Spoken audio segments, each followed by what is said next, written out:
नमस्कार मित्रांनो, मी पवन आपल्या सर्वांचे एम-पी-एस-सी लक्ष या यूट्यूब चॅनलवर मनापासून स्वागत करतो. मित्रांनो, आजच्या लेक्चरमध्ये आपण आधुनिक भारताचा इतिहास हा विषय अभ्यासणार आहोत.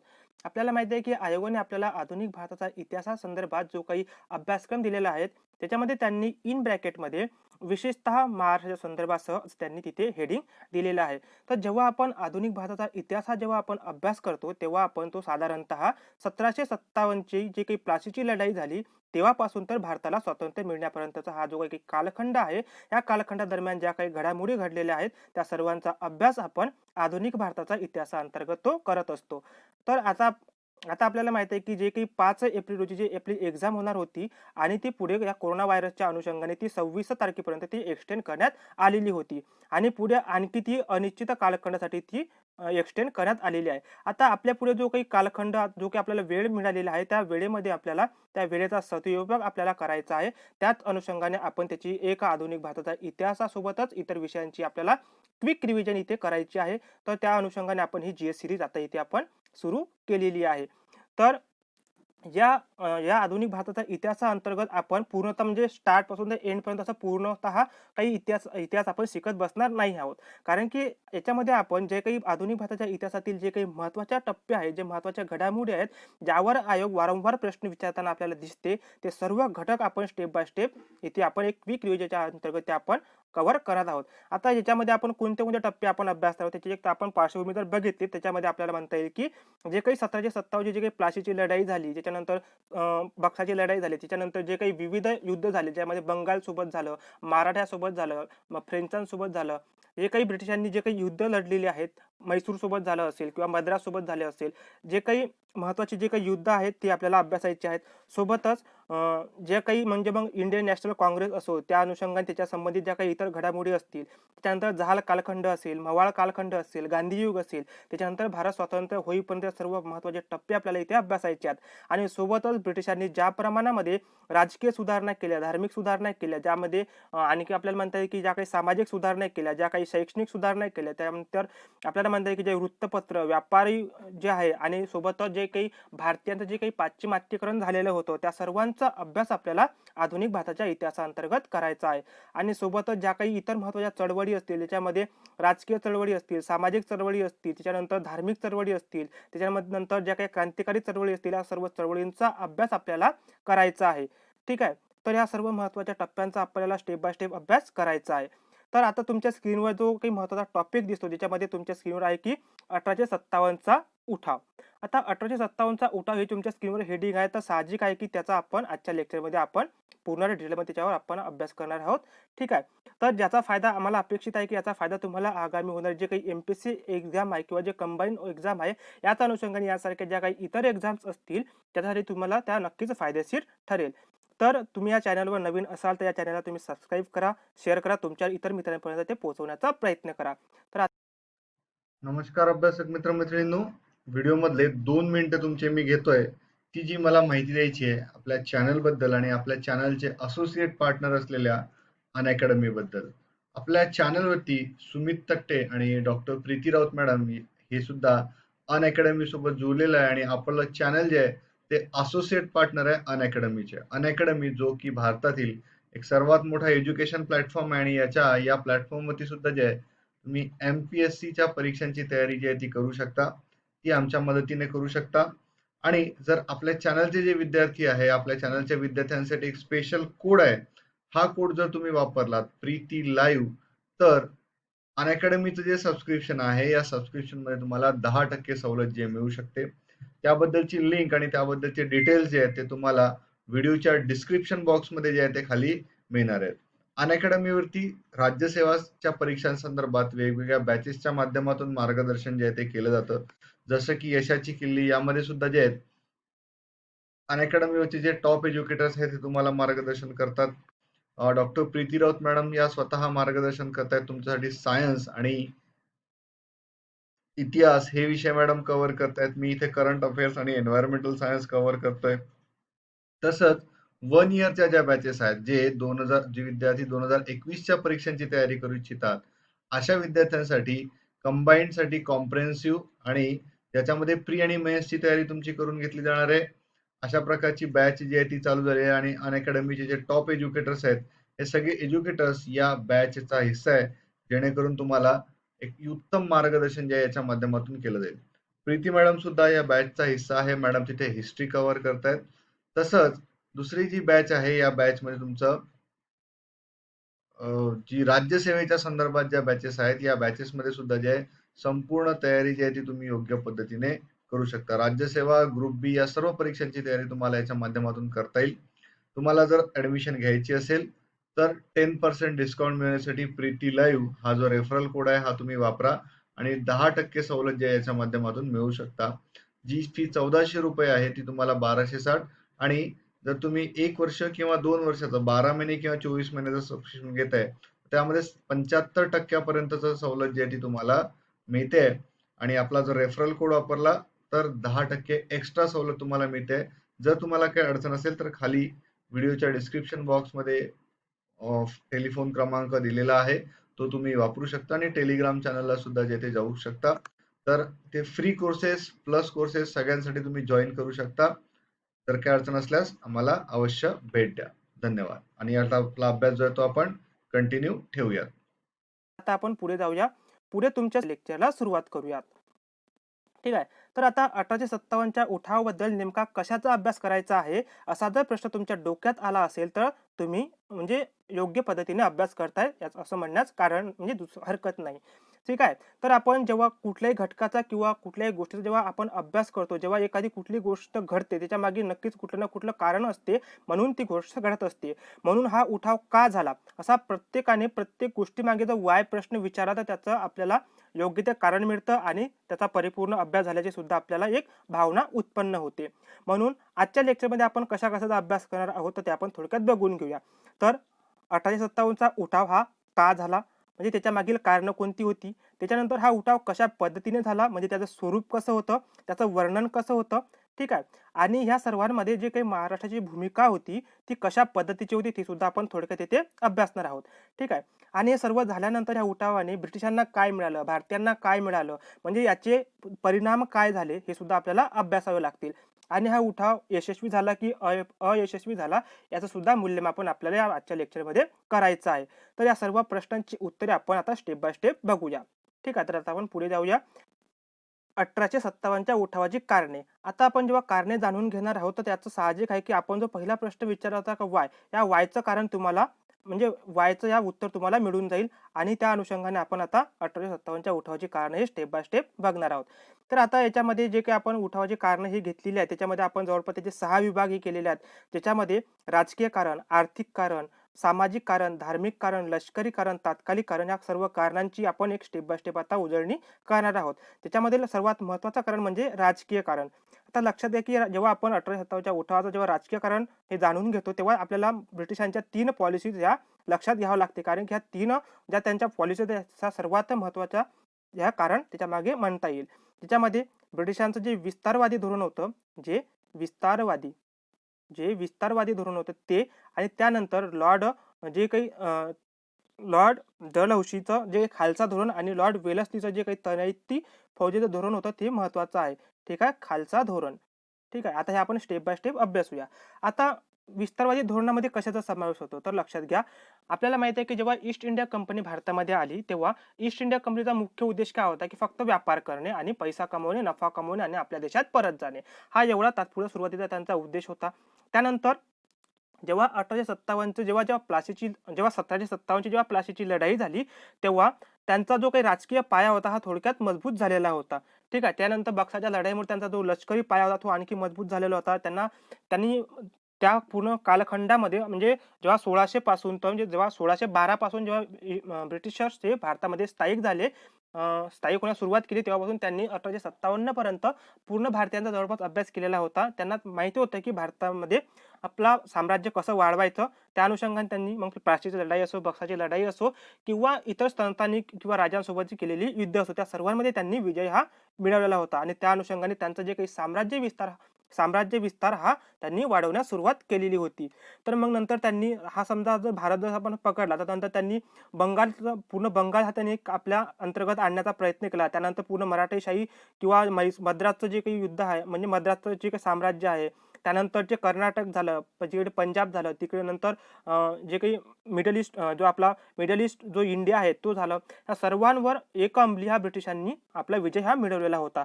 त्या अनुषंगाने हे सर्वच्या सर्व जे काही एकंदरीत आपल्याला असं म्हणता येईल, की जे काही भारतीय संस्थानिकं होती, ते फक्त नावारूपास ते फक्त म्हणजे राज्य कारभार हा सांभाळत होती आणि वास्तविक सत्ता जर विचारायची झालीच तर ते पूर्णतः ब्रिटिशांच्या अंतर्गत होती.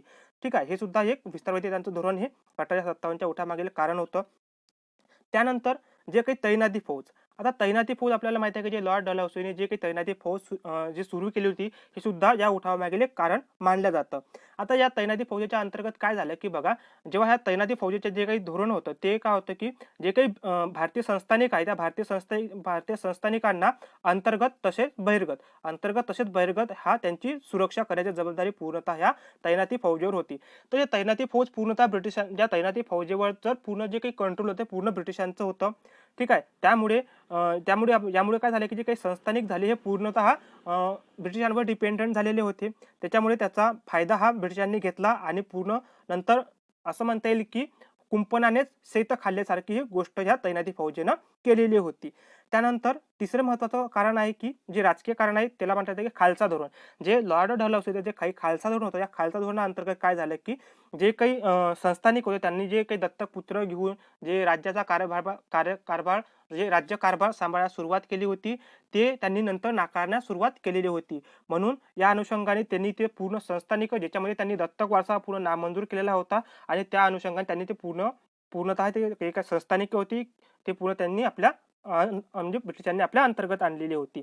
ठीक आहे. तर सोबतच जे काही मग जिथे अराजकता माजलेली होती, असे काही संस्थानिक होते, ते सुद्धा लॉर्ड डलहौसीने आपल्या अंतर्गत आणण्याचा प्रयत्न केला. ही महत्त्वाची जे काही राजकीय कारणे होती आपण आता अभ्यासलेली आहेत. सोबतच इतर जर राजकीय कारणे जर बघायची झाल्या त्याच्यामध्ये आपल्याला म्हणता येईल, की जे काही संस्थानिकांचे जे काही वेतन होते, जे काही इनामदारीचा राज पुढे झालेला होता. त्यानंतर त्यांनी पदव्या व पेन्शनचे जे काही उच्चाटन त्यांनी नंतर केलेले होते. सोबतच त्यांनी जे काही राज्यकारभाराची भाषा होती, जे इंग्रजी केले असल्यामुळे हे सुद्धा एक राजकीय कारण आपल्याला म्हणता येईल. ठीक आहे. तर सुरुवातीला माहीत आहे, की आपल्याला जे काही संस्थानिके होती, त्या संस्थानिकांमध्ये जे काही म्हणजे उर्दू झाली किंवा उर्दू झाली किंवा हिंदी झाली किंवा मराठी झालं, हे काही त्यांच्या ज्या काही स्थानिक या राज्यकारभाराच्या भाषा होत्या, त्या भाषा हळू ब्रिटिशांनी बदलवण्यास सुरुवात केली. तर त्यांनी नंतर इंग्रजी भाषेचा स्वीकार केला. हे सुद्धा या 1857च्या उठावामागील राजकीय कारण आपल्याला म्हणता येईल. त्यानंतर जे काही दुसरं महत्त्वाचं कारण आहे, त्याच्यानंतर आहे आर्थिक कारण. आता ह्या आर्थिक कारणांमध्ये आपल्याला म्हणता येईल, की जे काही जास्त जे काही करांची आकारणी होती, या करांच्या आकारणीमुळे जे काही शेतकरी वर्ग आहे, ठीक आहे, जो काही शेतकरी वर्ग आहे, जो काही व्यापारी वर्ग आहे, हा मोठ्या प्रमाणे म्हणजे दूर झालेला होता. ठीक आहे. ते सोबतच आपल्याला असं म्हणता येईल, की जे काही सावकारकी होती किंवा जी काही जमीनदारी होती, हे सुद्धा आपल्याला दिवसेंदिवस हळू म्हणजे कमी होताना ते आपल्याला दिसते. तर आता जर ज्या प्रमाणात ब्रिटिशांनी जे काही कर आकारण्याच्या स्वरूपात जे शेतकरी वर्ग कशा पद्धतीने त्यांना हाल-अपेष्टा सहन कराव्या लागल्या, ज्याच्यामध्ये मग महालवारी पद्धती असतील किंवा कायमधारा पद्धती असेल किंवा रयतवारी पद्धती असेल, या विविध पद्धतीच्या अनुषंगाने विविध जे काही महसूल गोळा करायची जी काही ब्रिटिशांची पद्धत होती, त्याचा निश्चितच शेतकऱ्यांना हा तोटा झालेला आहे. आणि सोबतच जो काही व्यापारी वर्ग होता, जो व्यापारी वर्ग आपल्या वस्तू ज्या इतर देशांमध्ये ते विक्रीसाठी नेत होता, तेव्हा भारताच्या जे काही बॉर्डर जे काही निर्यात कर आहे, हा निर्यात कर मोठ्या प्रमाणात त्यांच्यावर लादल्या गेल्यामुळे ज्या काही भारतीय वस्तू आहेत, त्या इतर देशांच्या तुलनेत त्या महागड्या होत होत्या आणि म्हणून त्या वस्तू ज्या आहेत त्या म्हणजे इतर देशांमध्ये त्या खपत नव्हत्या आणि त्याचा निश्चितच फटका हा व्यापारी वर्गाला सुद्धा बसलेला होता. त्याच्यानंतर जो काही शेतकरी वर्ग आहे, तो शेतकरी वर्ग हा सावकारांपासून कर्ज घेऊ लागला आणि नंतर मग हळू जे काही जमीनदारी आहे, जे काही सावकारी आहे, हे शेतकरी हा पूर्ण कर्ज हा म्हणजे शेतकरी यांना हे जमिनी देत होत्या आणि नंतर ब्रिटिशांनी नंतर या सावकार आणि जमीनदारांवरच त्यांनी नंतर निर्बंध लादलेले होते. त्याच्यामुळे सर्व वर्ग हा आर्थिक कारणामुळे हा पूर्ण त्यांनी म्हणजे त्यांच्या अंतर्गत हे आर्थिक कारण सुद्धा असं आपल्याला म्हणता येईल. ठीक आहे. त्याच्यानंतर आपल्याला म्हणता येईल, की सामाजिक कारण. आता तिसरं जे आहे ते आहे सामाजिक कारण. आता सामाजिक कारणामध्ये काय आहे तर लक्षात घ्या, की जे ब्रिटिशांनी ज्या काही सामाजिक सुधारणा केल्या, ज्याच्यामध्ये आपल्याला म्हणता येईल, की जे काही सती प्रथा आहे, त्यानंतर जे काही विधवांशी संबंधित जे काही कायदे असतील, ज्याच्यामध्ये 1856चा जो काही पुनर्विवाह ॲक्ट त्यांनी पास केला, त्याच्यानंतर सतीप्रथा बंदी पास केला. त्याच्यानंतर त्यांनी ज्या काही धार्मिक सुधारणा होती, त्याच्यामध्ये ब्रिटिशांनी हस्तक्षेप करण्यास सुरुवात केलेली होती. ठीक आहे. तर हे याच्यामुळे सुद्धा याच्यामुळे सुद्धा या 1857च्या उठावामागील हे महत्त्वाचं कारण आपल्याला म्हणता येईल. आणि सोबतच जे काही आपल्याला म्हणता येईल, की जे काही सामाजिक कारणाच्या अंतर्गत आपल्याला एक वांशिक जो काही मतभेद होते, ज्याच्यामध्ये ब्रिटिशर भारतीयांना काळे किंवा डुक्कर असे संबोधत होते आणि त्यामुळे भारतीयांची जी विटंबना होत होती, ते सुद्धा कारण या 1857च्या उठावामागील आपल्याला म्हणता येईल. त्यानंतर ब्रिटिशांनी जे काही धार्मिक सुधारणा त्या केलेल्या आहेत, ठीक आहे. ह्या धार्मिक सुधारणामध्ये काय होते, की जे ब्रिटिशर्स होते, जे ब्रिटिशर्स होते ते हिंदूंना अति मागासलेले असे समजत होते आणि मुस्लिमांना ते क्रूर किंवा त्याला काय म्हणता येईल, की जे क्रूर होते म्हणजे ते कट्टरपंथी होते, ते बेईमान होते असं सुद्धा यांनी म्हणजे ब्रिटिशांनी इंडियन लोकांना म्हणण्यास सुरुवात केलेली होती. त्यानंतर त्यांच्यावर जबरदस्तीने जे काही म्हणजे ख्रिश्चन धर्म स्वीकारावा अशी त्यांच्यावर भारतीयांवर सक्ती करण्यात येत होती. ठीक आहे. त्यानंतर जसं की आपल्याला माहिती आहे, की 1813 नंतर जे काही ख्रिश्चन मिशनरीज आहेत त्या भारतामध्ये येण्यास सुरुवात झालेली होती. त्याच्यामुळे मोठ्या प्रमाणात भारतीयांचं ख्रिश्चनीकरण हे करण्यात आलेलं होतं. सोबतच जे काही भारतीय ग्रंथ पुराण होते, ठीक आहे. पुराण म्हणा, गीता होत्या, बायबल होते. हे बायबल नाही म्हणता येईल. जे काही पुराणं होती, जेव्हा जे काही ग्रंथ होते त्याच्यावर ब्रिटिशांनी मोठ्या प्रमाणात टीकाही केलेली होती. त्यामुळे सुद्धा जे काही भारतीय व्यक्ती नाराज झालेले होते. ठीक आहे. आणि सोबतच ज्या काही धार्मिक सुधारणा होत्या त्या काही भारतीय व्यक्तींना सुद्धा आवडलेल्या नसल्यामुळे 1857च्या उठावामागील हे सुद्धा एक कारण होतं.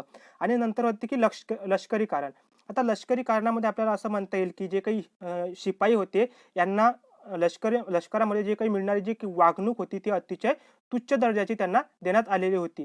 ठीक आहे. आणि सोबतच त्याच्यामुळे जे काही शिपायांमध्ये जे काही धार्मिक भावना होत्या, जसं की मुस्लिमांना जे दाढी वगैरे ठेवणं त्यांना अलाऊ नव्हतं. जे काही हिंदू वगैरे जे काही शिपाई होती त्यांना कानात कुंडलं घालणं वगैरे किंवा लांब सेंडी ठेवणं हे त्यांना म्हणजे त्यांना ते कायद्याने बंदी घालण्यात आलेली होती. या प्रकारे जे काही लष्करामधील जे काही सैनिक होते यांच्यावर नक्की धर्माचा तेव्हा मोठ्या प्रमाणात पगडा होता. त्याच्यामुळे जे काही लष्करी वर्ग आहे हा सुद्धा त्यांच्यावर नाराज होता. सोबतच जे काही ब्रिटिशरची जे काही म्हणजे ब्रिटिशर जर सैनिक असेल आणि सोबतच जर भारतीय सैनिक असेल तर याच्यामध्ये सुद्धा जो काही म्हणजे एका रँकचे जरी सुद्धा अधिकारी असतील किंवा ते सैनिक असतील तरी त्यांच्यामध्ये मोठ्या प्रमाणात भेद होत होता. जर ब्रिटिशांना याच्यामध्ये मोठ्या प्रमाणात वेतन मिळत होतं आणि इंडियांना कमी वेतन हे तिथे देण्यात येत होतं. ठीक आहे. हे सुद्धा कारण इथे आपल्याला म्हणता येईल. आणि शेवटचं कारण म्हणता येईल, की तात्कालिक कारण. आता याचे जे तात्कालिक कारण आहे हे खूप महत्त्वाचं आहे. कारण की तात्कालिक कारण म्हणजे काय, की जे काही म्हणजे लष्करी सैन्यामध्येच जे काही एनफील्ड नावाची जी काही बंदूक आली होती, त्या बंदुकीला गाय आणि डुकराची चरबी लावल्याची अफवा तेव्हा पसरलेली होती. ठीक आहे. तर याचा याचा फायदा घेत जे काही भारतीय सैनिक आहेत त्यांनी याचा फायदा घेण्याचा ठरवलेलं होतं. तर आता याला जे काही गायीची किंवा डुकराची चरबी हे खरंच लावलेली होती काय, हे नंतर लक्षात आलं की हे असं काहीही नव्हतं. परंतु हा उठाव करण्यामागील ते एक महत्त्वाचं तात्कालिक कारण सुद्धा याला मानल्या जाते. ठीक आहे. तर हे होते काही महत्त्वाची कारणं जी आपण आता डिस्कस केलेली आहेत. ठीक आहे. तर आता आपण पुढे जाऊया. आता पुढे तुमच्या स्क्रीनवर जो चार्ट दिला आलेला आहे, तो तुमच्या स्क्रीनवर जो पूर्ण चार्ट दिलेला आहे, तो चार्ट जर तुम्ही पाठ केला तर परीक्षेच्या दृष्टिकोनातून फार महत्त्वाचं राहील. कारण की आयोगाने या अगोदर सुद्धा उठाव कोणत्या ठिकाणी झालेला आहे, ठीक आहे, आणि उठावाचे नेतृत्व कोणी केले आणि तो उठाव कोणी दडपला, याच्या अनुषंगाने हे सर्व डिटेलमध्ये आयोगाने याच्यावर क्वेश्चन विचारलेला आहे. आणि खास करून जे काही लखनौ आहे किंवा जे अवधमधील जे काही लखनौ शहर आहे किंवा जे झाशी आहे, येथील जे काही उठावाचे नेतृत्व आहे ते म्हणजे महिलांनी केलेलं आहे. म्हणून आयोग ह्या घटकांकडे विशेष बारकाईने लक्ष देत असतो. तर आता आपण थोडक्यात लक्षात घेऊ, की हे जे काही उठाव झाले, हे आपल्या स्क्रीनवर जे काही उठावाचे नेतृत्व यांनी केलं, हे कशा पद्धतीनं म्हणजे हळूहळू ते पुढे वाढत गेलं. तर आता सुरुवातीला बघूया, की जो काही जनरल बख्त खां आहे. आता हा जो जनरल बख्त खां याने दिल्ली येथील उठावाचे नेतृत्व केलेलं आहे. आता लक्षात घ्या, की जेव्हा मीरत येथील सैनिकांनी जेव्हा उठावाची सुरुवात केली, तेव्हा त्यांनी दिल्लीकडे कूच केली आणि दिल्ली पूर्ण आपल्या ताब्यात घेऊन तेव्हा जो काही बहादूर शाह दुसरा होता त्याला आपलं नेतृत्व करण्यास त्यांनी म्हणजे त्यांना पाचारण केलं होतं. पण ॲक्च्युअलीमध्ये जर आपण विचार केला तर तेव्हा जो काही बहादूर शाह जफर होता त्याचं सुद्धा पेन्शन कमी करण्यात आलेलं होतं. त्याच्यामुळे त्याला नकळतपणे आपली पुन्हा आपल्याला जे काही मुघलशाही आहे ते आपल्याला पुन्हा वाढवता येईल, त्या अनुषंगाने त्याची तशी मानसिकता असू शकते आणि त्याच अनुषंगाने त्यांनी तिथे त्या उठावाचं नेतृत्व केलं होतं. आणि बहादूरशाह जफर हा म्हातारा असल्यामुळे त्याचे जे काही पूर्ण जे काही त्यांची जी जबाबदारी होती, ते जबाबदारी जनरल बख्तियार यांच्यावर येऊन पोहोचलेली होती. ठीक आहे. तर म्हणून दिल्लीचं जे काही महत्त्वाचं नेतृत्व म्हणता येईल ते जनरल बख्तियार यांनी पार पाडलेलं होतं. आणि त्याचा पाडाव हा जॉन निकल्सन आणि जनरल हडसन यांनी केलेला होता. असं म्हणतात की जे काही बहादूरशाह दुसरा आहे त्याचा जे काही नातू आहे, या नातवांवर म्हणजे त्यांच्या समोर म्हणजे बहादूरशाह दुसऱ्याच्या डोळ्यासमोरच जनरल हडसन याने त्यांच्या दोन म्हणजे जवळपास 3 नातवंडांना त्यांच्या डोक्यामध्ये गोळ्या झाडल्या. एवढं मोठं दुर्दैवी दृश्य हे बहादूरशाह जफर यांनी बघितलेलं होतं. म्हणजे एकेकाळी असलेला महान सम्राट महान सम्राटाच्या समोर एवढी मोठी घटना घडणं म्हणजे हे खरंच हे खूप दुर्दैवी म्हणता येईल. ठीक आहे. त्यानंतर जे काही दुसरी गोष्ट आहे जे कानपूर. आता जे कानपूरचे जे काही नानासाहेब होते, आता कानपूरच्या नानासाहेबांनी म्हणजे कानपूर या ठिकाणीचे जे काही नेतृत्व होतं ते नानासाहेब यांनी केलेलं होतं. आता जेव्हा हे नानासाहेब जेव्हा पुण्यामधून जे हद्दपार करण्यात आलेले होते, तेव्हा ते कानपूर जवळील विठूर या ठिकाणी ते राहत होते. लक्षात घ्या की कानपूर जवळील विठूर. लक्षात घ्या ठिकाणाचं नाव माहीत असणं आवश्यक आहे. ठीक आहे. तर कानपूर जवळील जे विठूर या ठिकाणी ते राहत होते. तर आता साहजिक आहे की नानासाहेब यांची जी काही पेन्शन होती ते ब्रिटिशांनी ती बंद केलेली होती. आणि त्याच्याच त्यांच्या अनुषंगाने जो त्यांचा जो काही सचिव होता जो अजीमुल्लाह. ठीक आहे. लक्षात घ्या अजीमुल्लाह. हा अजीमुल्लाह हा ब्रिटनमध्ये गेला आणि त्यांनी या नानासाहेबांची बाजू मांडलेली होती. परंतु जे काही अजीमुल्लाह आहे याला तिथे फारसं काही म्हणजे यश मिळालेलं नाही. त्याच्यामुळे या नानासाहेबांनी असं ठरवलं की या जे काही उठाव होत आहे या उठावाचा फायदा घेऊन आपण आपली पेन्शने मिळवू शकतो. ठीक आहे. हे झालं नानासाहेबांचं कारण. त्याच्यानंतर जे काही हजरत महल जे बेगम हजरत महल आहे ज्या लखनौच्या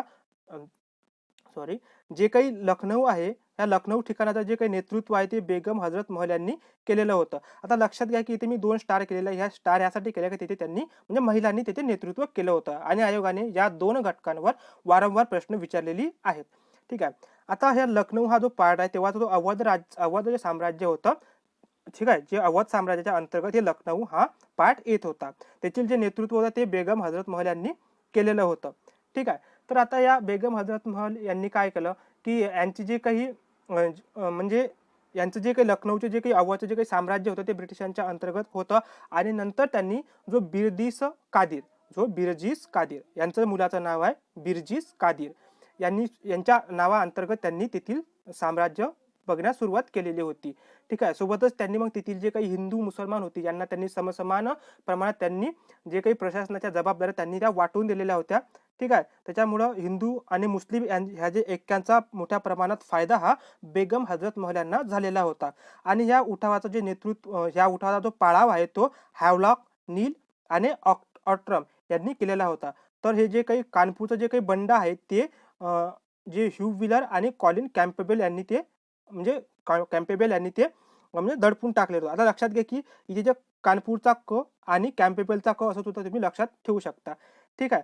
तर आता आपण पुढे जाऊया. पुढे म्हटलं आहे की जो बरेलीचा जो खान बहादूर खान होता, त्या खान बहादूर खान याची काही एवढी काही महत्त्वाकांक्षा नव्हती. कारण की याला ब्रिटिशांकडून वेळेवर पेन्शन मिळत होती. तरीसुद्धा याने बरेली येथील जे काही रोहिलखंड आहे, जे काही रोहिलखंडमध्ये जे बरेली आहे येथील ठिकाणाचे नेतृत्व या खान बहादूर खान याने केलेलं होतं. सुरुवातीला जर आपण बघायचं झाल्यास तर ह्या उठावाचे नेतृत्व त्यांनी स्वीकारले तर खरे, परंतु त्यांना ब्रिटिशांमार्फत जे काही निवृत्तीवेतन मिळत होते ते बरोबर मिळत होते. ठीक आहे. असं म्हणतात की या खान बहादूर खान याने याची जी काही पूर्वसूचना होती ते या तेथील स्थानिक आयुक्त होती त्यांना म्हणजे आधीच त्यांनी देऊन टाकलेली होती. त्याच्यामुळं असं केल्यावरही सुद्धा त्यांनी मोठ्या हिरीगिरीने ब्रिटिशांच्या अगेन्स्ट त्यांनी एक फौज निर्माण केली आणि त्या फौजेचा नेतृत्व सुद्धा त्यांनी नंतर केलेले आपल्याला दिसते. तर आता हे जे काही खान बहादूर खान आहे जे बरेलीचे खान बहादूर खान जे बरेली येथील ठिकाणाचं जे काही नेतृत्व खान बहादूर खान यांनी केलं याचा जो पाडाव केला तो सुद्धा कॅम्पेबल यांनी केलेला आहे, हे सुद्धा मी लक्षात असू द्या. ठीक आहे. तर आता जर आपण मॅपमध्ये जर आपण बघितलं तर आपण बघूया पुढे मॅप येईलच. मॅपमध्ये आपण ते पूर्ण लोकेशन आपण नंतर अभ्यास करूयात. ठीक आहे. तर पुढे आहे की कुंवर सिंग. आता हा जो कुंवर सिंग आहे, हा बिहारचा जगदीशपूरचा कुंवर सिंग आहे. हा म्हातारा होता आणि हा म्हातारा असल्यामुळे काय झालं, की यांनी हा एक जमीनदार होता. याच्या पूर्ण जमिनी ह्या ब्रिटिशांनी हडपून घेतलेल्या होत्या. त्याच्यामुळे आपल्या पूर्ण जमिनी परत मिळाव्या त्या अनुषंगाने त्याने या बिहार येथील जगदीशपूरचा जो बिहार ठिकाण आहे, जगदीशपूर येथील ठिकाणी त्यांनी नेतृत्व स्वीकारलेलं होतं आणि त्याचा जो पाडाव केलेला होता तो विल्यम टेलर यांनी. ठीक आहे. विल्यम टेलर यांनी जो कुंवर सिंग याचा पाडाव केलेला होता. ठीक आहे. त्याच्यानंतर जो काही फैजाबादचा जो काही म्हणजे फैजाबाद जो अवधमध्ये आहे, फैजाबाद येथील उठावाचं नेतृत्व हे मौलवी अहमद मुल्ला, एक मिनिट, कोण आहे तो मौलवी अहमदुल्ला, ठीक आहे, यांनी या उठावाचं नेतृत्व केलं आणि तेथील जो काही उठाव आहे तो जनरल रेनॉल्ड यांनी तो उठवलेला होता. ठीक आहे. नंतर ग्वाल्हेरचे जे काही तात्या टोपे आहे, ह्या तात्या टोपेंचं फार महत्त्वाचा रोल या 1857च्या उठावामध्ये त्यांनी पार पाडलेलं होतं आणि सोबतच झाशीची जे राणी लक्ष्मीबाई आहे यांनी सुद्धा मोठ्या प्रमाणात मोठ्या हिरिगिरीने त्यांनी आपली महत्त्वाची भूमिका या 1857च्या उठावामध्ये त्यांनी पार पाडलेली होती. आणि हे दोन्ही जे ठिकाण आहे, जे ग्वाल्हेर आणि झाशी या दोन्ही ठिकाणांचं जे दोन्ही ठिकाण आहे ते हिरोज यांनी त्याचा पाडाव केलेला होता आणि आसाम येथील जे काही मनीराम दिवाण आहे हे सुद्धा तिथे लढलेले होते. ठीक आहे. जसं जसं मग नंतर हे पूर्ण जे काही उठाव हे ब्रिटिशांनी दडपून टाकले. त्याच्यानंतर आसाम येथील जे काही मनीराम दिवाण यांनी सुरू केलेला जे काही उठाव होते ते सुद्धा ऑटोमॅटिकली आपोआप नंतर दबण्यात आलेले आहेत. ठीक आहे.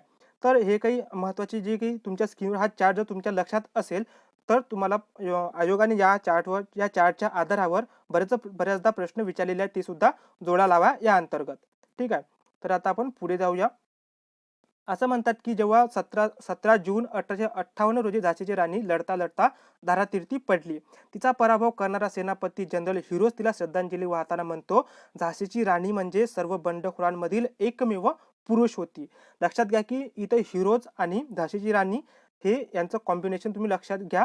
ठीक आहे. कारण की यावर सुद्धा आयोगाने प्रश्नही विचारलेली आहेत.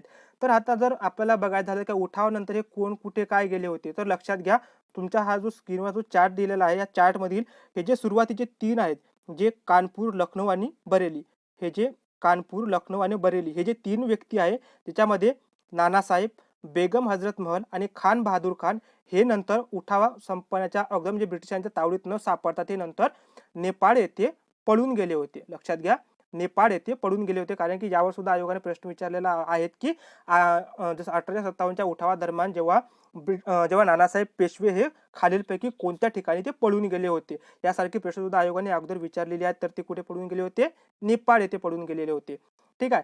तर आता त्याच्यानंतर मग ते तात्या टोपे म्हणता येईल की तात्या टोपे नंतर तात्या टोपे त्यांच्या मित्रांच्या फितुरीमुळे हे ब्रिटिशांच्या ताब्यात सापडले आणि त्यांना नंतर 18 एप्रिल 1859 रोजी त्यांना फाशी देण्यात आलेली होती.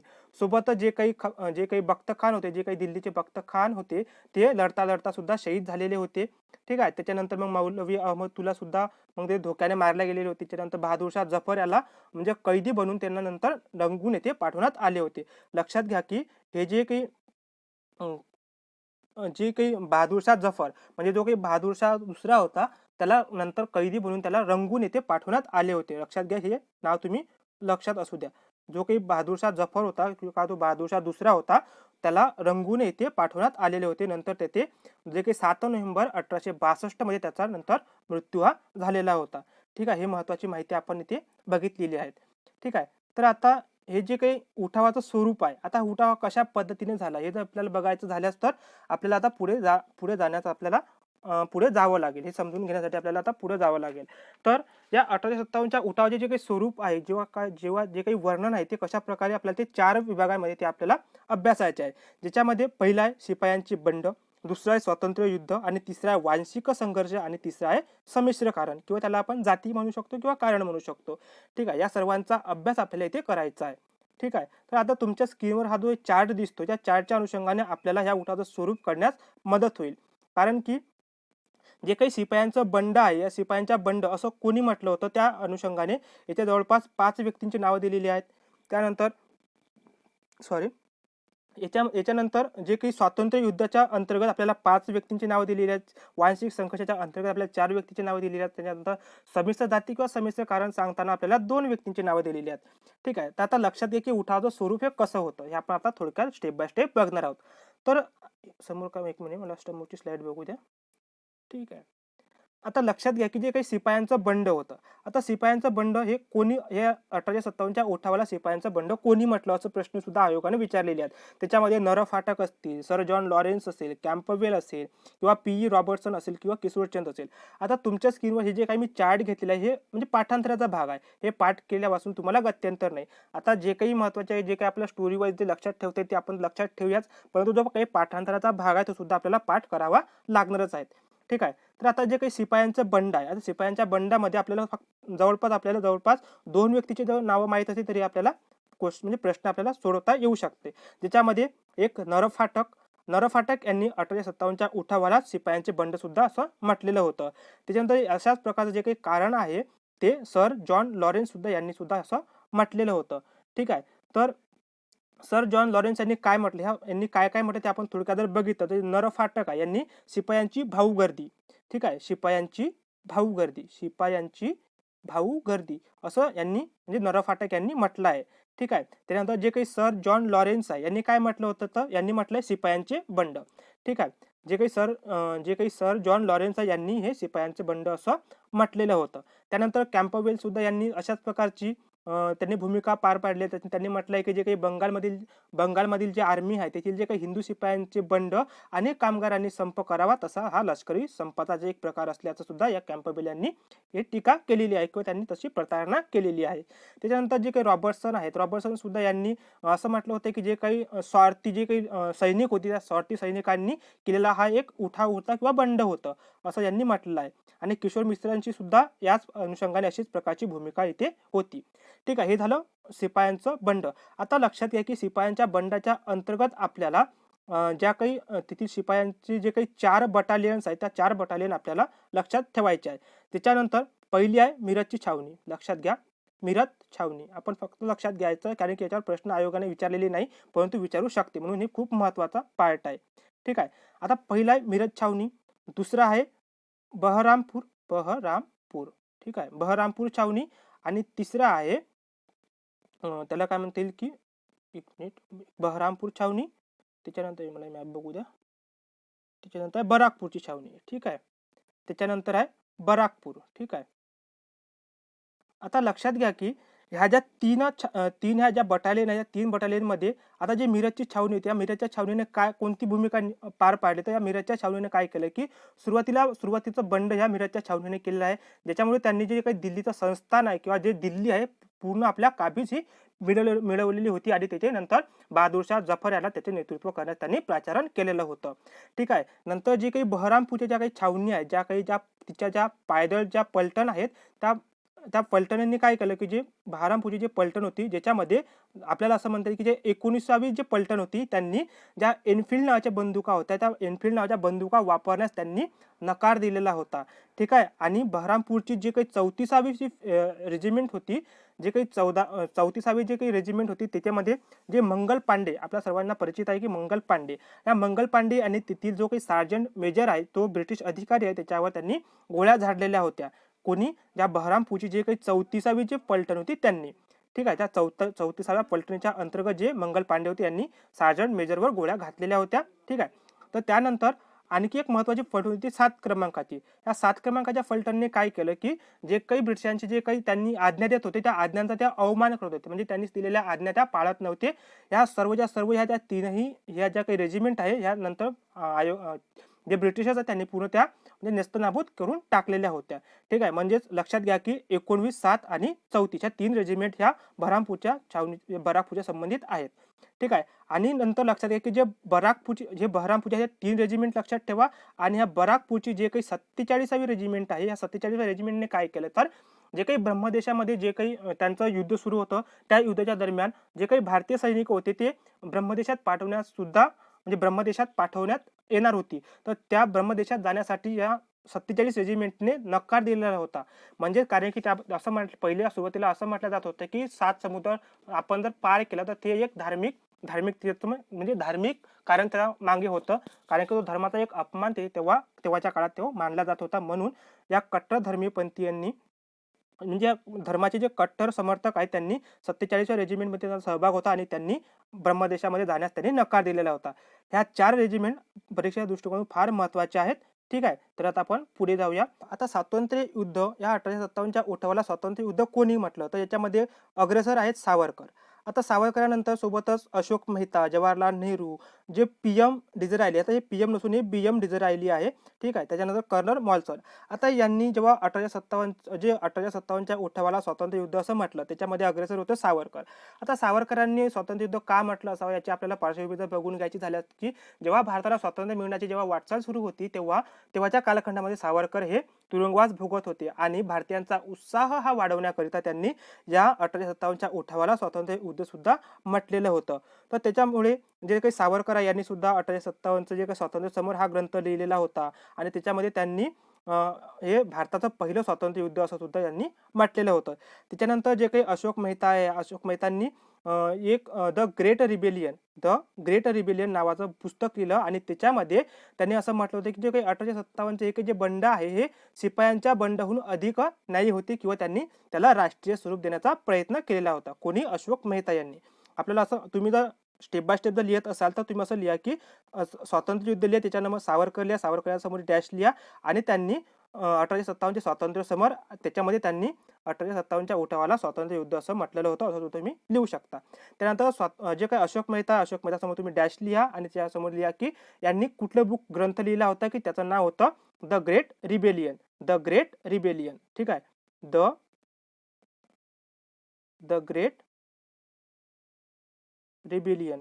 ठीक आहे. द ग्रेट रिबेलियन नावाचा त्यांनी ग्रंथ लिहिला होता आणि या ग्रंथामध्ये त्यांनी असं म्हटलं होतं, की जे 1857चं जे काही बंड होतं ते शिपायांच्या बंडाहून अधिक न्यायी होतं असं त्यांनी म्हटलेलं आहे. म्हणजेच एकंदरीत काय केलं, की त्यांनी जे काही राष्ट्रीय स्वरूप प्राप्त करून देण्याचा त्यांनी प्रयत्न केलेला होता. त्याच्यानंतर जे काही जवाहरलाल नेहरू आहे यांनी काय म्हटलं, की जे नेहरूंनी यांनी लोकयुद्धाचे व राष्ट्रीय युद्धाचे स्थान असल्याचे प्रतारणा या 1857च्या उठावात त्यांनी केलेली होती. त्याच्यानंतर जे काही बीएम डिझरायली आहे, या बीएम डिझरायली याला तुम्ही स्टार करून ठेवा, की जे बीएम डिझरायली आहे यांनी या 1857च्या उठावाला राष्ट्रीय उत्थान, ठीक आहे, राष्ट्रीय उत्थान अशी वर्णन यांनी केलेलं आहे. ठीक आहे. तर नंतर मॉल्सन यांनी सुद्धा याच प्रकारे त्यांनी वक्तव्य केलेलं होतं. ठीक आहे. तर हे आता झालं स्वातंत्र्य युद्धाचं स्वरूप. आता पुढे जाऊया. पुढे म्हटलंय, की वांशिक संघर्ष. ठीक आहे. एक मिनिट. आता जे काही वार्षिक संघर्ष आहे, या वार्षिक संघर्षा अंतर्गत काय काय म्हटलंय, की याच्यामध्ये 4 व्यक्तीचं नाव आहे. याच्यामध्ये अतिमहत्वाचे 2 व्यक्ती आहेत. त्याच्यामध्ये टी.आर. होम्स आणि टेलर हे 2 व्यक्ती तुम्ही लक्षात ठेवण्याचा प्रयत्न करा, कारण की टी.आर. होम्सवर वारंवार प्रश्नही विचारला गेलेले आहेत. त्यांनी वांशिक संघर्षा अंतर्गत हे उठावाचं स्वरूप असतात त्यांनी म्हटलेलं आहे. तर आता हे जे टी.आर. होम्स आहे यांनी काय म्हटलं आहे तर लक्षात घ्या. यांनी म्हटलं आहे, की जे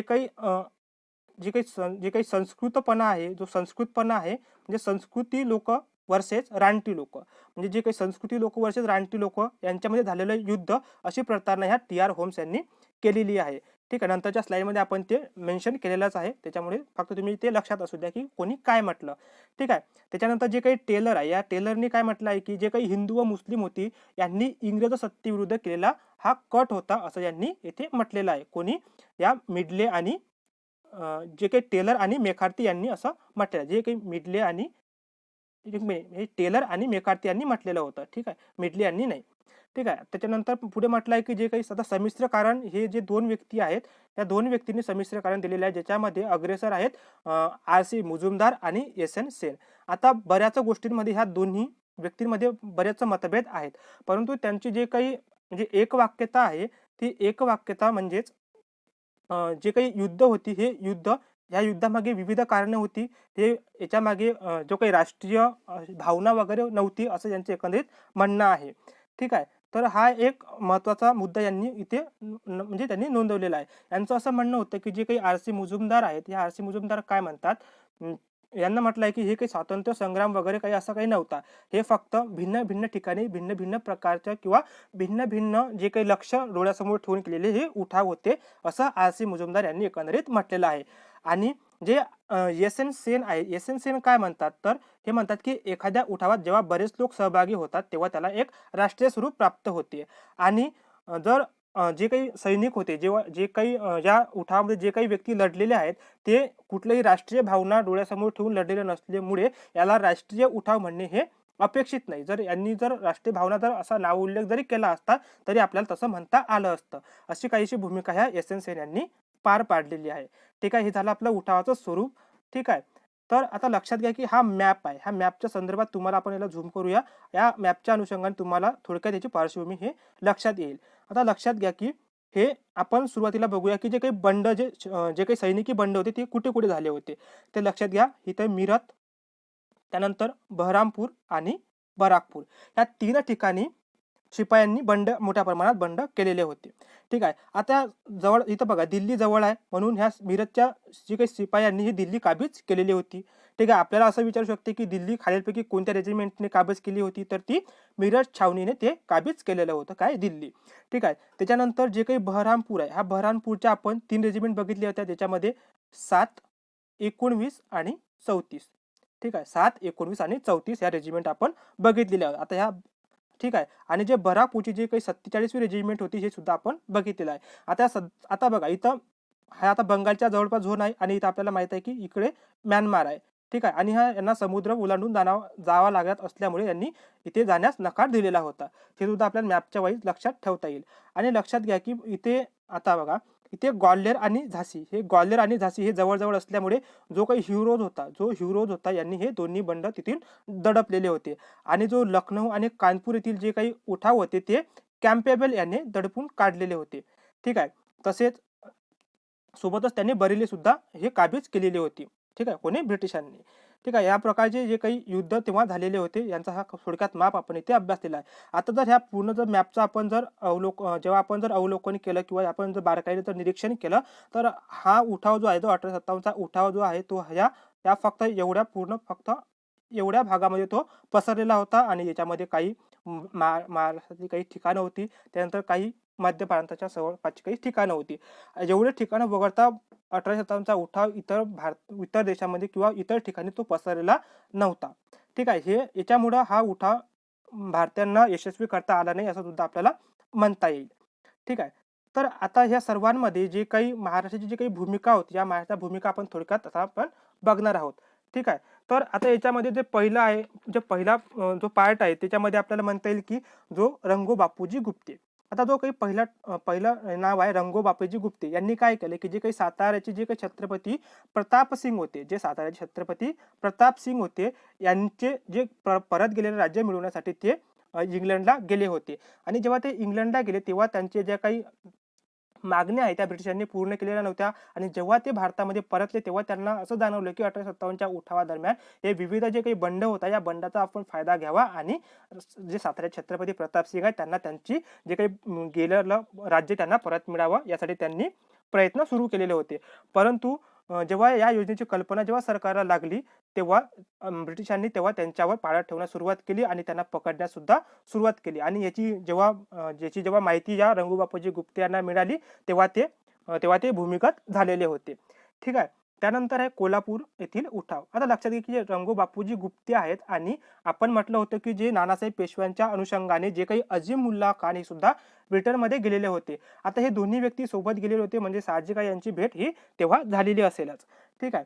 आता दुसरं कारण म्हणता येईल की जे काही कोल्हापूरचे उठाव आहे त्या कोल्हापूरच्या उठावामध्ये हा जो कोल्हापूरचा उठाव आहे ह्या कोल्हापूरच्या उठावामध्ये जे काही 27व्या जे काही रेजिमेंट मधील जे काही भारतीय सैनिकांनी पुढाकार घेतलेला होता, तेथील जे काही ब्रिटिशांचे जे काही तिजोऱ्या वगैरे होत्या त्या लुटल्या त्यांनी सोबतच जे काही युरोपियनवर सुद्धा त्यांनी हल्ले केले आणि त्यांना ठार वगैरे करण्यात आलेलं होतं. आणि कोल्हापुरातील जो उठाव होता हा जेकब नावाच्या एका इंग्रज अधिकाऱ्याने तो परतवून लावलेला होता.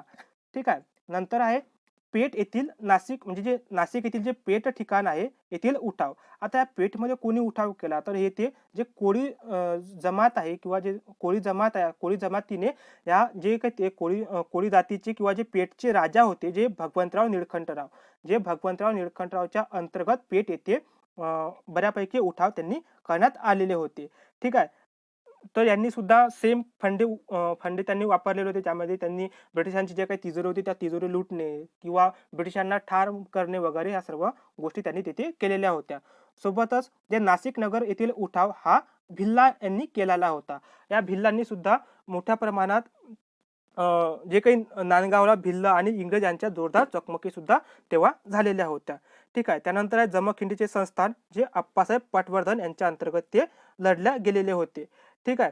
तर त्यानंतर आहे औरंगाबादचे उठाव, नागपूरचे उठाव, त्यानंतर मुधोळमधील उठाव, जे काही बेरड जमाती यांनी पार पाडलेले होते.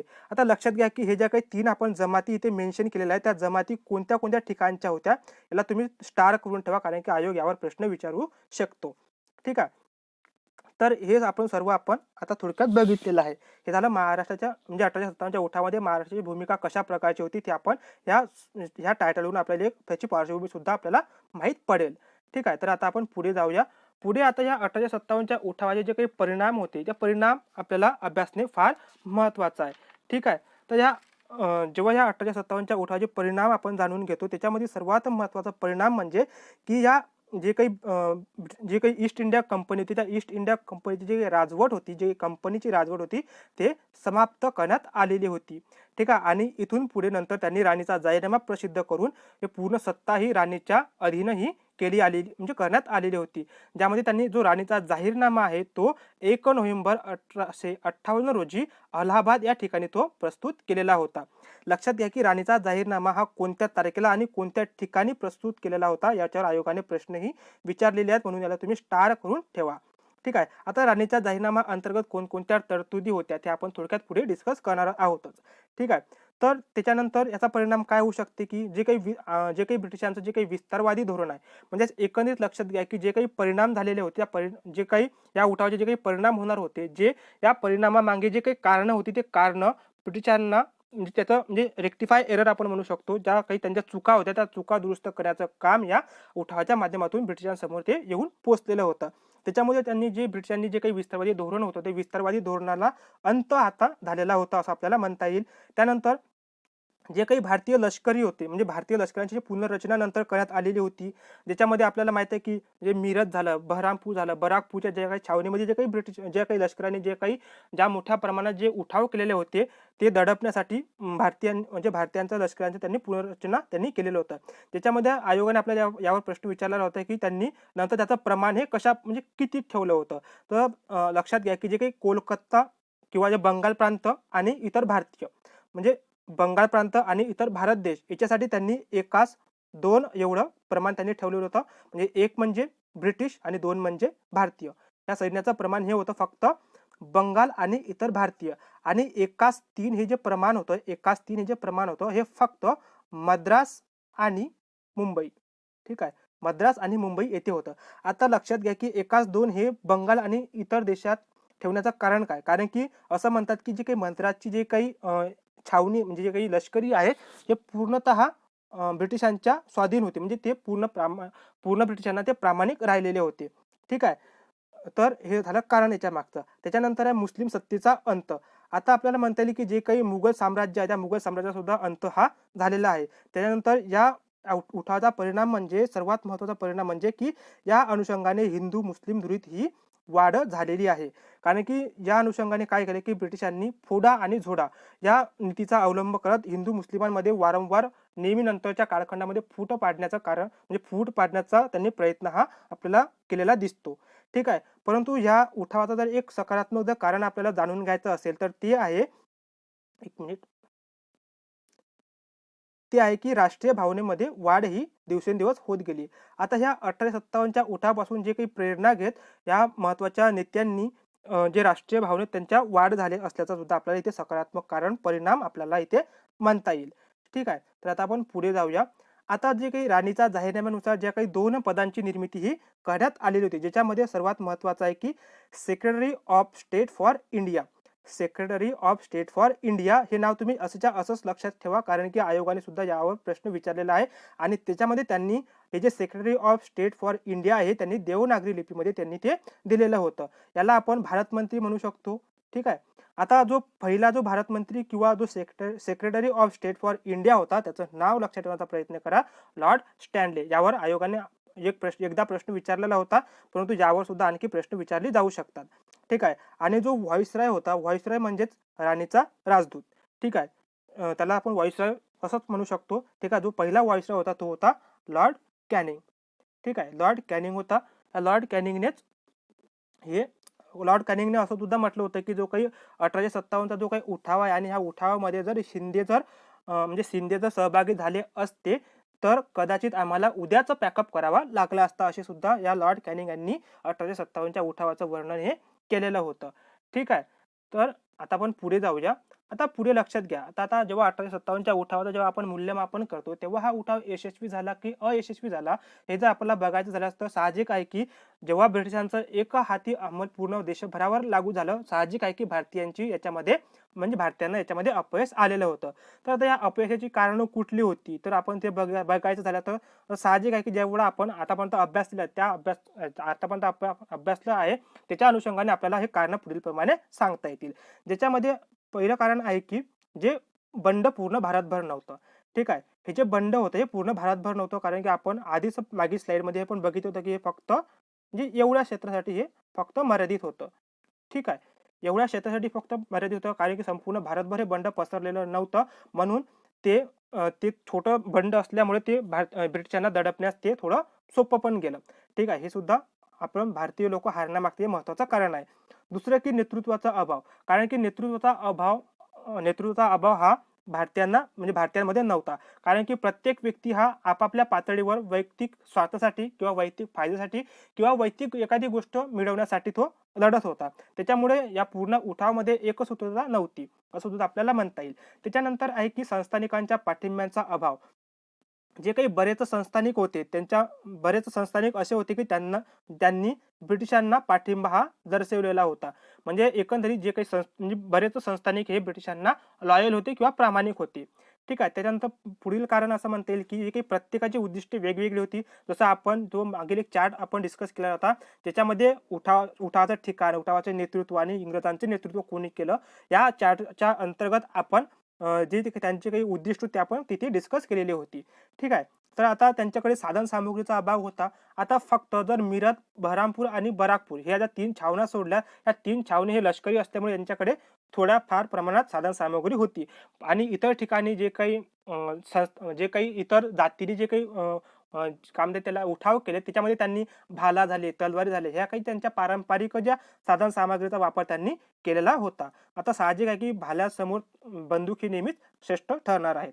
ठीक आहे. आणि नंतर आहे तारायंत्र. ह्या तारायंत्रांचं असं म्हणणं आहे, ब्रिटिशांचं असं म्हणणं आहे की तारायंत्रांनी या 1857च्या उठावामध्ये फार महत्त्वाची भूमिका ही पार पाडलेली आहे. ते असं म्हणतात की जर तारायंत्र नसते तर आम्हाला एवढ्या तात्काळ प्रमाणात जे काही लष्करीच्या सुविधा आहेत त्या इतर ठिकाणी आम्हाला पोहोचवता आल्या नसत्या.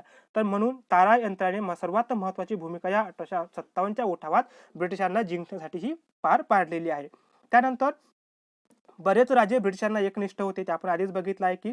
आणि सोबत म्हणजे जे काही लष्करी व्यक्ती होते, त्या लष्करांमध्ये महत्त्वाचे म्हणजे जे गुरखे आणि शीख सैनिक होते, ते ब्रिटिशांना एकनिष्ठ राहिले, ते त्यांना प्रामाणिक राहिले.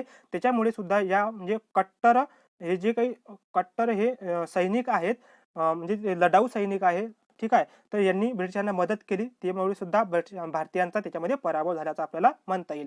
आणि सोबतच जे क्रिमियन युद्धामध्ये जे काही ब्रिटिश सैन्य अडकलेलं होतं, आणि क्रिमियन युद्ध हे 1856च्या कालखंडातच ते संपलं असल्यामुळे तेथील ज्या काही ब्रिटिश फौजा होत्या त्या भारतामध्ये त्यांनी मागवलेल्या होत्या, आणि त्या ज्या काही फौजांचा फायदा सुद्धा या 1857च्या उठावामध्ये ब्रिटिशांना झालेला होता. हे काही अपयशाची कारणं होती, जे आपण थोडक्यात बघितलेली आहेत. ठीक आहे. हा मॅप सुद्धा आपण अगोदरच बघितलेला आहे. आता लक्षात घ्या की तुमच्या स्क्रीनवर आता काही फॅक्च्युअल डाटा तुमच्या स्क्रीनवर येईल. तर लक्षात घ्या की हे असं तुम्ही तुमच्या नोटबुकमध्ये किंवा तुम्ही स्क्रीनशॉट घेऊ शकता. हे तुमच्या स्क्रीनशॉट घ्या किंवा तुमच्या बुकमध्ये लिहा, यावर आयोग प्रश्न विचारू शकतो. ठीक आहे.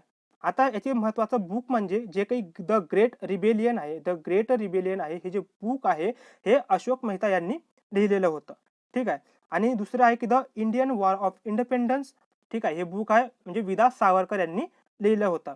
ठीक आहे. त्यानंतर sepoy mutiny and the revolt of 1857 हे बुक R.C. मुजुमदार यांनी लिहिलं. तर civil rebellion in the Indian mutinies 1857 to 59 त्या दरम्यानचे जे बुक आहे ते डॉक्टर B.S. चौधरी यांनी लिहिलं होतं. आता लक्षात घ्या की याच्यामध्ये चारही बुक अतिशय महत्त्वाचे आहे, कारण की यावर आयोगाने प्रश्न विचारलेले आहेत आणि पुढे सुद्धा विचारू शकतात. म्हणून हे पूर्ण बुकची नावे, हे 4 बुकची नाव तुम्हाला माहीत असणे आवश्यक आहे. ठीक आहे. तर आता पुढे म्हटलं आहे, की जे 1857च्या उठावाच्या संबंधित कोण काय म्हणाले? जसं की आपण जेव्हा जेव्हा स्वरूप किंवा वर्णन बघत होतो, तेव्हा आपण थोडक्यात सुद्धा त्याची पार्श्वभूमी आपण बघितलेली होती. ज्याच्यामध्ये जॉन लॉरेन्स यांनी शिपायांचं बंड असं म्हटलेलं आहे. त्या 1857च्या उठावाला कोणी काय म्हटलं याच्यावर वारंवार आयोगाने जोड्या लावा या अंतर्गत प्रश्न विचारलेली आहेत. ठीक आहे. तर जॉन लॉरेन्स यांनी शिपायांचे बंड म्हटलेलं आहे आणि टी.आर. होम्स यांनी संस्कृती आणि टोळीवाद असा संघर्ष म्हणजे 1857चा उठाव होय असं सुद्धा त्यांनी म्हटलं होतं. त्यालाच आपण मागील स्लाइडमध्ये संस्कृतपणा व रानटीपणा यांच्यातील झगडा असं सुद्धा आपण तेव्हा म्हटलेलं होतं. ठीक आहे. आणि सोबतच विदा सावरकरांनी सुद्धा त्याला 1857च्या उठावाला त्यांनी प्रथम स्वातंत्र्य संग्राम असं म्हटलेलं होतं आणि बेंजामिन डिझरायली यांनी राष्ट्रीय उत्थान हे म्हटलेलं आहे आणि जे काही गोस सरदेसाई आहे यांनी 57 सालचा शोध असं म्हटलेलं आहे आणि डॉक्टर एन एन सेन यांनी धार्मिक संघर्षाचे रूप घेऊन सुरू झालेला उठाव पुढे स्वातंत्र्य संग्राम बनला असं यांनी म्हणजे त्यांनी म्हटलेलं आहे. लक्षात घ्या की याच्यामधील जे काही हे अतिशय महत्त्वाचे आपण फक्त इथे 6 व्यक्तींची नावे इथे घेतलेली आहे. ते 6 व्यक्तींची नाव जर तुम्हाला माहीत असेल तर प्रश्नांची उत्तरे सोडवणे तुमच्यासाठी सोपे जाईल. ठीक आहे. तर आजच्याच लेक्चरमध्ये आपण वासुदेव बळवंत फडके यांची सुद्धा माहिती आपण घेणार आहोत. ठीक आहे. हे जास्त लांबलचक नसेल, थोडक्यात आपण माहिती घेणार आहोत. परंतु त्या अगोदर आपण जे काही आपण 1857चं पूर्ण युद्ध आपण डिस्कस केलेलं आहे, त्या युद्धावर आधारित आयोगाने कशा प्रकारचे प्रश्न आतापर्यंत विचारलेले आहेत, त्या प्रश्नांवर आपण एक आढावा घालूया आणि नंतर वासुदेव बळवंत फडके यांना जे आद्य क्रांतिकारक म्हणून ओळखले जातात त्यांची आपण नंतर माहिती बघूयात. आता लक्षात घ्या की पहिला प्रश्न साहजिक आहे की तुम्ही आता या प्रश्नाचा व्हिडिओ पॉज करत चला आणि या प्रश्नाचं उत्तर तुम्ही देण्याचा प्रयत्न करत चला. ठीक आहे. आता हे जे तुमच्या स्क्रीनवर आहे की संस्कृती आणि टोळीवाद असा संघर्ष म्हणजे 1857चा राष्ट्रीय उठाव किंवा 1857चा उठाव असा रिकामी जागा यांचा दृष्टिकोन होता. त्यासाठी तुमच्या स्क्रीनवर 4 पर्याय दिलेले आहेत. तर या अचूक पर्याय तुम्हाला नक्कीच माहीत असेल. ठीक आहे. तर या प्रश्नाचं अचूक उत्तर आहे. सुरुवातीला तुम्ही अटेम्प्ट करण्याचा प्रयत्न करा. उत्तर मी तुम्हाला तात्काळ सांगतोच. ठीक आहे. तर या प्रश्नाचं अचूक उत्तर आहे टी.आर. होम्स. आपल्याला माहिती आहे की टी.आर. होम्स हे वांशिक यांनी जे काही वांशिक कारण सांगितलेलं आहे. ठीक आहे. जे काही आपण वर्णन वगैरे केलं होतं त्याच्या अंतर्गत जे काही वांशिक संघर्ष होता त्या अंतर्गत हे कारण मोडले जाते. ठीक आहे. त्यांनी संस्कृत आणि टोळीवाद असा संघर्ष म्हणजे 1857चा उठाव अशी प्रतारणा ही टी.आर. होम्स यांनी केलेली होती. ठीक आहे. तर नंतरचा प्रश्न आहे की 1857च्या उठावाचे परिणाम खालीलप्रमाणे होते. आता लक्षात घ्या की ते आपल्याला परिणाम विचारलेले आहेत. ठीक आहे. तर अ दिला त्यांनी कंपनीच्या शासनाचा शेवट हे अगदी बरोबर आहे. त्यानंतर भारतीयांना प्रशासनात नोकऱ्या दिल्या नाहीत. आता लक्षात घ्या की भारतीयांना प्रशासनात नोकऱ्या दिल्या नाही. आता साहजिक आहे की असं त्यांनी केलेलं नसावं कारण की आपल्याला माहिती आहे की जेव्हा सैनिकांमध्ये किंवा नोकरीमध्ये जेव्हा ब्रिटिश सैनिक किंवा भारतीय सैनिक यांच्यामध्ये एकाच पातळीवर भेदभाव हा निर्माण केला गेला असल्यामुळे ते सुद्धा उठावाचं एक कारण ठरलेलं होतं. म्हणून हे कारण इथे चुकीचं ठरेल. आणि तिसरं आहे की स्वातंत्र्य आंदोलनास प्रेरणा. नक्की स्वातंत्र्य आंदोलनास प्रेरणा ही नंतर सावरकरांच्या माध्यमातून ती जनतेपर्यंत पोहोचवण्यास सुरुवात झालेली होती. त्यानंतर सैन्याची पुनर्रचना आपण बघितलं की 1-2 किंवा 1-3 अशी पुनर्रचना सुद्धा ब्रिटिशांनी केलेली होती. म्हणून याचा चुकीचा पर्याय आहे ब. ज्या ऑप्शनमध्ये ब पर्याय होता ते पहिले कट करा. ब आणि ब. तर पर्याय क्रमांक उरते 3. तर 3 पर्याय क्रमांक याचं अचूक उत्तर आहे. ठीक आहे. त्याच्यानंतरचा पुढील प्रश्न आहे की जे 1858च्या राणीच्या जाहीरनाम्यामध्ये पुढीलपैकी कोणत्या तरतुदी नव्हत्या. आता लक्षात घ्या की ज्या काही राणीचा जाहीरनामा होता, ज्या राणीच्या जाहीरनाम्यामध्ये कोणत्या तरतुदी असेल याचा जर तुम्ही लॉजिक जर लावलं, तुम्हाला जर याची कारणं माहिती असेल तर तुम्हाला ऑटोमॅटिक त्याचे राणीच्या जाहीरनाम्यामध्ये कुठल्या तरतुदी असेल त्याचे तुम्हाला एक अंदाज बांधता येतो. ठीक आहे. आता लक्षात घ्या की याच्यामध्ये तरतुदी नव्हत्या विचारलेला आहे. ठीक आहे. तर आता भारतीयांच्या धार्मिक जीवनात सरकार हस्तक्षेप करणार नाही. साहजिक आहे की जो आधी त्यांनी धार्मिक हस्तक्षेप केला होता त्याच्यावर ते आता हस्तक्षेप करणार नव्हते म्हणून विधान अगदी बरोबर आहे. त्याच्यानंतर भारतीय संस्थानिकांशी इंग्रजांनी केलेले करार पाळले जातील हे अगदी बरोबर आहे.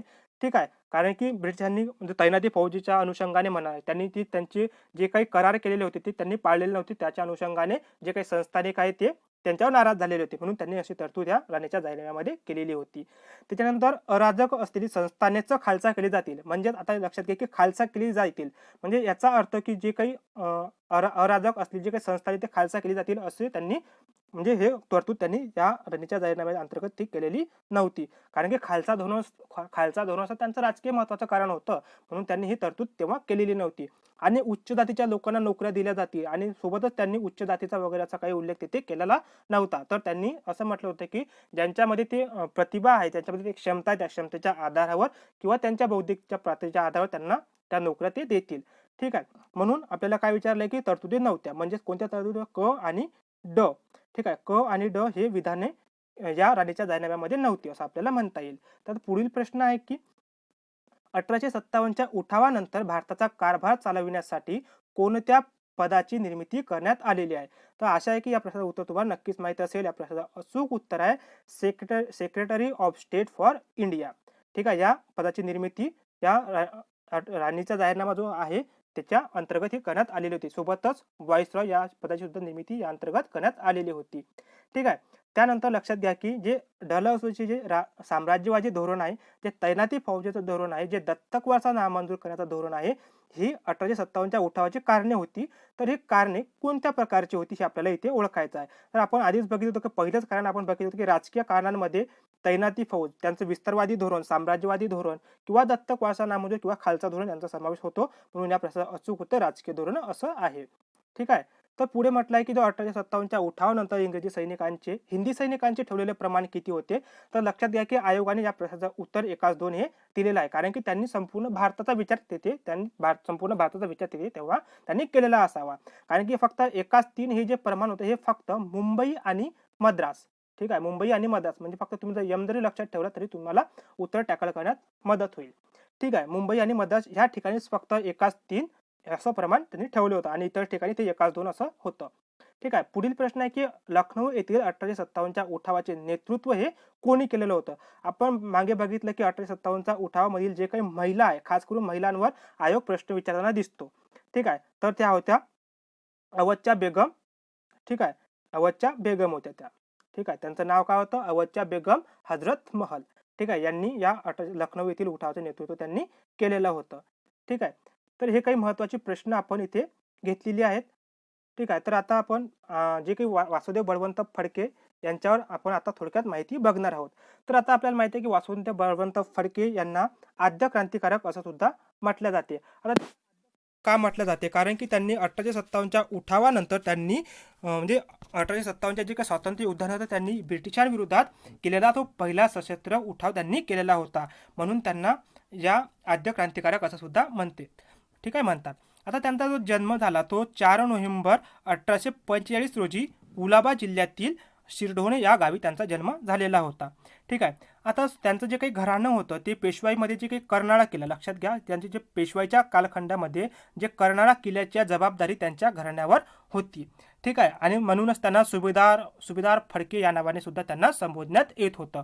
ठीक आहे. त्याच्यानंतर जे काही वासुदेव बळवंत फडके यांनी आपली उपजीविका भागवण्यासाठी सुरुवातीला रेल्वेमध्ये लिपिक या पदावर त्यांनी नोकरी केली आणि त्यानंतर लिपिक पदावरून नंतर त्यांनी राजीनामा देऊन नंतर त्यांनी लष्करी खात्यामधील त्यांनी लेखा विभागामध्ये नोकरी पत्करलेली होती. आता लक्षात घ्या की ज्याच्या आयोगाने प्रश्न विचारलेला आहे. ठीक आहे. की त्यांनी म्हणजे सुरुवातीला ते कोणत्या खात्यामध्ये ते नोकरी करत होते यासारखे प्रश्न सुद्धा आयोगाने क्लास 3च्या एक्झाममध्ये विचारलेले आहेत. ठीक आहे. तर या वासुदेव बळवंत फडके यांच्यावर न्यायमूर्ती रानडे आणि गवा जोशींचा मोठ्या प्रमाणात प्रभाव होता. ठीक आहे. आणि महत्त्वाचं म्हणजे की त्यांची जी आई होती ते त्यांच्या आईच्या अंतिमविधीसाठी त्यांच्या अंतिमविधीसाठी त्यांना जाऊ दिल्या नव्हते. म्हणून त्यांच्या मनामध्ये मोठ्या प्रमाणात चीड निर्माण झाली आणि सोबतच त्यांना तिथे अपमानास्पद जी वागणूक दिली जात होती त्याचा सुद्धा द्वेष त्यांच्या मनामध्ये होता ब्रिटिशांविरोधात. ठीक आहे. तर यासाठी त्यांनी नंतर ऐक्यवर्धिनी सभा सुद्धा त्यांनी स्थापन केलेली होती. आता ऐक्यवर्धिनी सभा हे 1873 मध्ये वासुदेव बळवंत फडके यांनी स्थापन केलेली होती. याला तुम्ही स्टार करून ठेवा कारण की याच्यावर आयोग प्रश्न विचारू शकतो की ऐक्यवर्धिनी सभा स्थापन केली 1873 मध्ये. तर याच्या मागचा जो मूळ उद्देश होता तो काय होता की जो समाजामध्ये समानता, ऐक्य, समन्वय निर्माण करण्यासाठी त्यांनी ऐक्यवर्धिनी सभेची 1873 मध्ये स्थापना केलेली होती. आणि सोबतच त्यांनी पुणा नेटिव्ह इन्स्टिट्यूट हिची स्थापना 1874 साली केलेली होती, ज्याचा मुख्य उद्देश होता की स्वदेशीवर भर देणारी ती शाळा होती. ठीक आहे. आणि नंतरच्या कालखंडामध्ये त्यांनी दाढी वाढवायला सुरुवात केली, वैराग्याचा वेश धारण करायला सुरुवात केली. तर यांनी असं काय केलं, तर असं त्यांनी काय केलं, तर याच्या मागे त्यांनी कारण असं सांगितलं होते की आपली जी ओळख आहे ते ब्रिटिशांना पटकन म्हणजे चटकन व्हावी, म्हणजे लवकर पटली नाही पाहिजे, म्हणून त्यांनी तशा प्रकारचा जे काही घडामोडी म्हणजे तशा प्रकारे त्यांनी जो काही वेश आहे, एक मिनिट, जो काही दाढी वाढवली किंवा त्यांनी वैराग्याचा वेश हा धारण केलेला होता. त्यानंतर पुढे म्हटलं आहे की जे काही नंतरच्या कालखंडामध्ये त्यांनी रामोशी, कोळी, माघ, महार, मुसलमान यांच्या मदतीने दरोडे घालण्यास सुरुवात केली होती. आणि सर्वात महत्त्वाचा पॉईंट म्हणजे तुमच्या स्क्रीनवर आलेला आहे की फडके यांनी दौलतराव नाईक यांच्या मदतीने लोणीजवळ धामारी या गावावर पहिला दरोडा घातलेला होता. आयोगाने या अगोदर सुद्धा प्रश्न विचारला आहे की वासुदेव बळवंत फडके यांनी पहिला त्यांचा जो काही दरोडा आहे तो लोणीजवळील कोणत्या गावावर त्यांनी पहिला दरोडा घातलेला होता, तर त्याचं उत्तर आयोगाने दिलं होतं की धामारी येथे त्यांनी पहिला उठाव म्हणजे पहिला दरोडा त्यांनी घातलेला होता. तर आयोग आता पुढे असा सुद्धा प्रश्न विचारू शकते की तो कोणाच्या मदतीने म्हणजे त्यांनी पहिला दरोडा घातला होता, तर त्यांचे जे मित्र होते दौलतराव नाईक यांच्या मदतीने त्यांनी तो पहिला दरोडा घातलेला होता. आणि नंतर फडके विरोधात त्यांनी नंतर विविध जाहीरनामे हे ब्रिटिशांनी पब्लिश केलेले होते. आता हा व्यक्ती एवढा मोठ्या साहसाने आपल्याला म्हणजे टक्कर देतोय, हा कोण आहे याची पूर्ण चौकशी नंतरच्या कालखंडामध्ये सुरू करण्यात आलेली होती. आणि ज्या व्यक्तींना पकडण्यासाठी ब्रिटिशांनी विविध जाहीरनामे हे प्रसिद्ध केलेले होते आणि त्याच्याच अनुषंगाने मेजर डॅनियल, लक्षात घ्या की मेजर डॅनियल याच्याद्वारे तपास सुरू झालेला होता. आणि नंतर जेव्हा ह्या मेजर डॅनियलने जेव्हा तपास सुरू केला तेव्हा त्याला असं आढळले की जे काही लष्करी खात्यातील जो लेखा विभाग आहे त्या लेखा विभागातील एक व्यक्ती हा सतत गैरहजर आहे. आणि तेव्हा त्याच्या पत्त्यावर जेव्हा हा मेजर डॅनियल येऊन पोहोचला तेव्हा त्याला 129 शुक्रवार पेठ पुणे, लक्षात घ्या की जिथे वासुदेव बळवंत फडके राहत होते ते त्यांच्या ठिकाणाचं नाव सुद्धा आपल्याला माहीत असणं आवश्यक आहे. कुठली पेठ आहे ते शुक्रवार पेठ. ठीक आहे.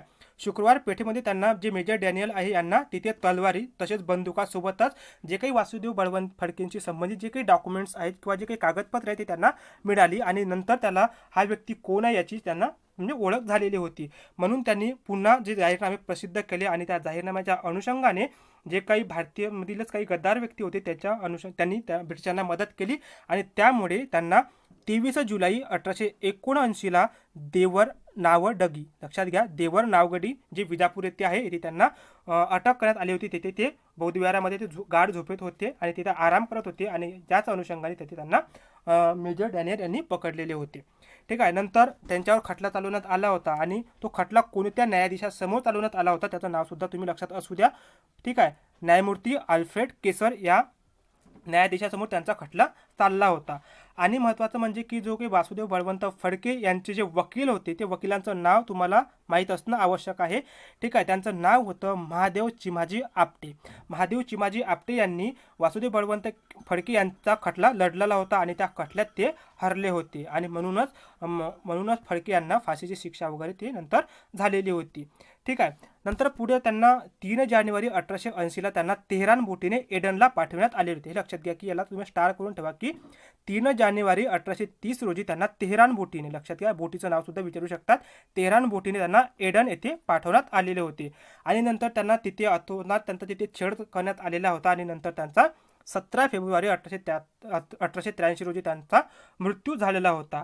आणि अशा या महापुरुषाचा जे काही आद्य क्रांतिकारकाचा अंत झालेला होता आणि ज्या वासुदेव बळवंत फडके यांच्या अनुषंगाने जे अमृत बाजार पत्रिकेने एक गौरवपूर्ण उल्लेख केला होता की देशप्रेमाने ओथंबलेला हिमालयासारखा उत्तुंग महापुरुष, अशी या अमृत बाजार पत्रिकेने त्यांचा गौरवसुद्धा केलेला होता.